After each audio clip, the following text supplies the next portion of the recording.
Another area of concern is the ductwork and whether it is properly sealed and if it can be reused if new equipment is installed.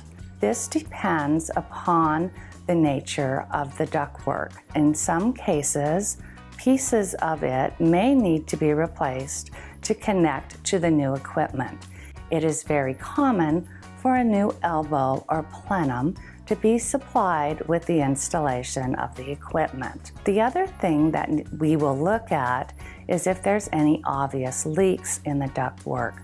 So visual inspection is performed in case a piece of ductwork has fallen or is no longer secure and there would be leakage into the attic.